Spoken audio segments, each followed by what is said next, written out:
Welcome back to BG Game Preview. I'm your host, Lucy Eisenbarth, and welcome to week 2.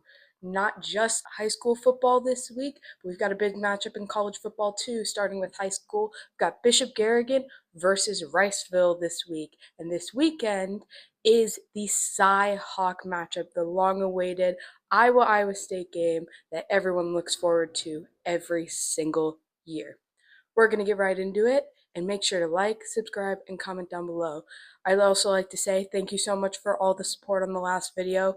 That really meant a lot to me, and I'm hoping to provide even better content and get more videos out, and hope that you keep watching. Without further ado, let's get into this week's episode of BG Game Preview. First, we got to take a look at last week, see how the Golden Bears finished off their win versus Kingsley Pearson. Since it's CyHawk week, stay to the end to see my CyHawk predictions for this big matchup this year.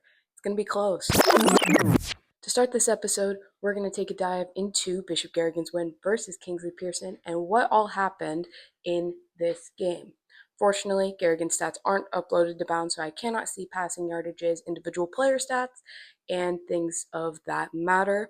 But I was at the game and I was able to kind of see everything that went down and what helped give Garrigan this win in this game. So to start off this week, Garrigan finishes with a win over Kingsley Pearson on their home field, 60-20. I believe my final prediction was 54-26. I would have to go back and look at the video. So give or take 6 each way. Garrigan got off to a really hot start in this game, 24-0 after the first quarter. That offense kicked right into gear. Ethan Marceau had some huge runs down the field, and there were some really great passes. Wide receivers got enough separation, hit them for some touchdowns.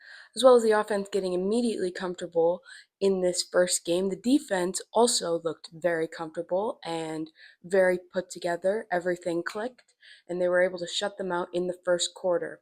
In the second quarter, right before halftime, Garrigan scored another 21 points, and defense only held Kingsley Pearson to 1 touchdown and 1 2-point conversion. In the third and fourth quarter, Garrigan had some of their second string and some of their backups in.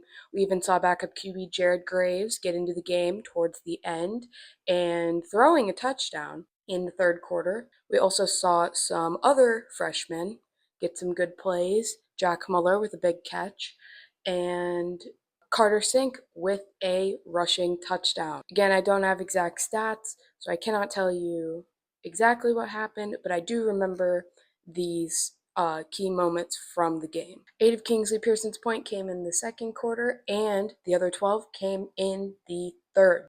Garrigan even kicked a few extra points instead of going for 2. For those of you who don't know, going for 2 is a regular occurrence in high school football. Most teams don't kick. It's more common in 8-man than, say, 5A or 4A, which is a big difference, but that is how that ends up going. So how hard did this Garrigan defense work to give them only 20 points? Well, even though senior Landon Howe threw for 173 yards, 3 touchdowns, Garrigan came up with 2 interceptions on the night. I do not remember who got those interceptions. I believe Michael Joyce was one of them. The other one, I am not sure. But this is an interesting stat. They had rushed 11 times for negative 18 yards. That Garrigan defense was really going to work, getting after their running back, Cal Harvey, which created some success, forced a lot of punts, forced a lot of turnovers, which was big for Garrigan. Garrigan completely shut down the run, which I think we can be seeing from some of their other opponents this week. I think Garrigan is very capable of shutting down many of their opponents, which will be big for them this year. Finishing off the week with a big win, now heading over to Riceville this week. Let's take a look at how Riceville finished their last game versus Turkey Valley to see what we can expect out of them on this Friday night. Riceville is starting off this season 0-1, as last week they took an L to Turkey Valley on their home field. Final score of this game was 32-24. Sophomore quarterback Asher Elbert threw for 113 yards and 2 touchdowns, as well as rushing for 40 yards and another touchdown. I took a little look into last year for Riceville. Their quarterback was a senior. He was a very good player. And so this year, starting off with a new quarterback might have been slightly an issue for them, something that will develop as the season goes on for them. Junior running back Reagan Richardson rushed for 94 yards and 1 touchdown. Senior wide receiver Chance Christensen only caught for 39 yards and 0 touchdowns, which was the team leader. I think the wide receivers were a little spread out during this game. As he was just throwing to multiple of them, there was not really a number one guy on this team. Leading the team in tackles in this game is Chance Christensen, again, junior, also playing linebacker with 14 and a half tackles on his own. This game this week is going to be very good because we are going to Riceville, and it is kind of a revenge game for them. Garrigan and Riceville squared off in the second round of the Iowa High School playoffs last year, where Garrigan took the win at Conway Field 47-12. I expect Riceville to want some revenge for this game, which will motivate them and kind of get everything going again. Let's take a dive into this game last year and see what all happened to get Garrigan a victory and moving on in the playoffs. Comparing the passing yards, Riceville senior quarterback Jack Adams threw for 127 passing yards to Tate Birch's 105. Jack Adams also was the rushing leader for Riceville in this game with 41 rushing yards, and Tate Birch was also the leading rusher for this game for Garrigan with 77. Owen Murphy led the Golden Bears in receiving with 56 yards to Andrew Byrne, I believe that says. It is in very small font. I cannot read it on my screen, with 46 yards. Johnny Adams led Riceville in tackles with 8, and Andrew Lichter led Garrigan with 6. Neither quarterback threw for any interceptions in this game. Both stayed perfect. But on the other side, there were 2 fumble recoveries by Bishop Garrigan and 1 recovery from Riceville. Garrigan was able to snag in 2 receiving touchdowns to Riceville's 1 and 5 rushing touchdowns. Like I said last season, Trayton Sink and Ethan Marceau in the backfield were very dominant in 8-man. That led to a lot of success for Garrigan, including a huge win in the playoffs in this game. So, what do I think is going to happen in this game? I think Riceville will have a little bit of advantage with it being on their home field and it being so far away from home. Last year's game was at Conway Field, and it goes both ways. Less Riceville people will travel, and less Garrigan people will travel to Riceville. Another big factor I think that will go into this game is Garrigan's defense. If they are able to shut down the run like they were versus Kingsley Pearson, I think Garrigan will win this game. Riceville last week split their offense. They had 2 passing touchdowns, 2 receiving touchdowns, and so I believe that if Garrigan is able to shut down the run like they were last week with that other half of the offense being out, I do think that the secondaries for Garrigan will be able to take care of the passing and limit Riceville from a lot of scoring and force a lot of punts. I think interceptions and throwing offense from Riceville will be a big factor because I do believe that Garrigan will shut down the run and force them to throw the ball more often in 2nd and 10 situations or 2nd and 8, which can force some interceptions and turnovers. I think Riceville's biggest thing this week will be to shut down the run as well. Garrigan is a very rush-heavy offense with Ethan Marceau, and he is able to just kind of plow through anybody. Rushing is a big part of Garrigan's offense, so I believe that if Riceville is able to shut down the run while keeping their secondary consistent, not allowing too much spacing, so Tate Birch can hit the wide receivers on a big stride for touchdowns, Riceville will have a shot at winning this game. Riceville let up a lot of rushing yards last week versus Turkey Valley, which I do believe was part of the downfall of this game. It was a very close game, but in the end, Turkey Valley was able to pull away with the win, and I do believe rushing was a big part of that. My final prediction for this game is Bishop Garrigan coming out with the win, 48-12.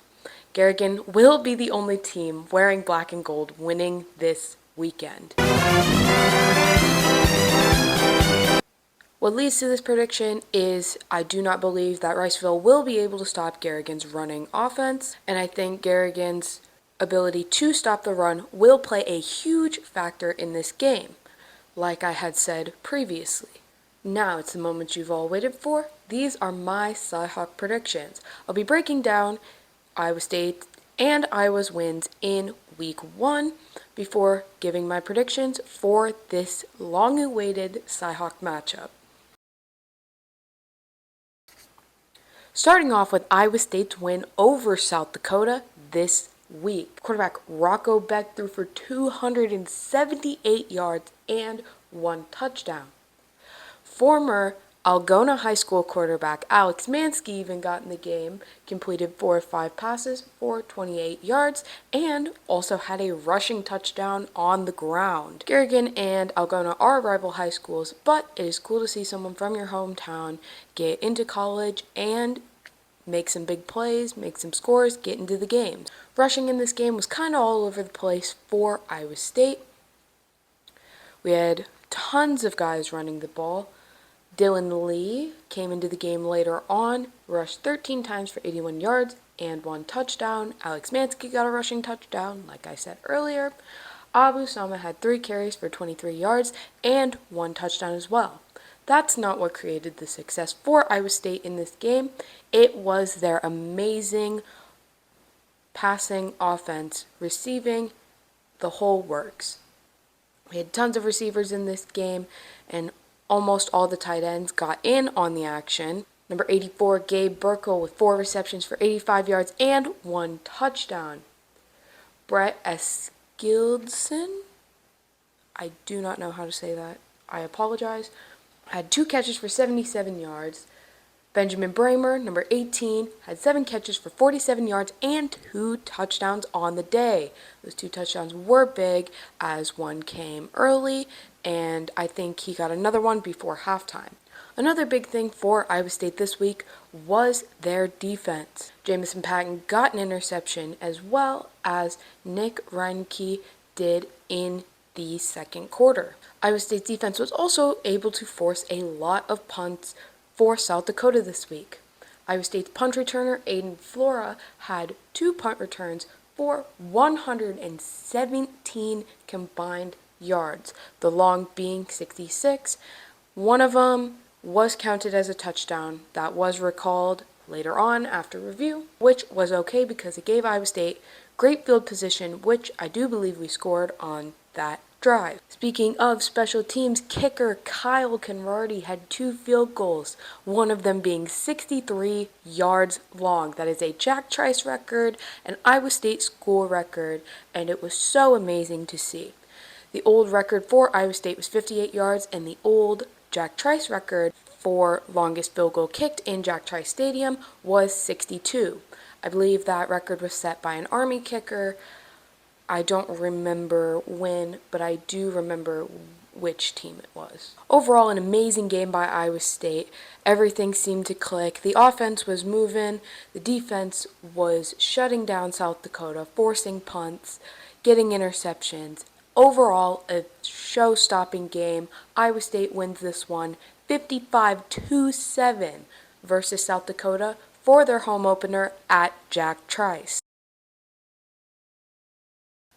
Iowa got a win in their home opener as well versus the University of Albany. They won this game 34-7. Quarterback Mark Gronkowski completed 8 of his 15 passes for 44 yards and 1 touchdown. That's not what helped Iowa get the win this week. Their rushing was huge.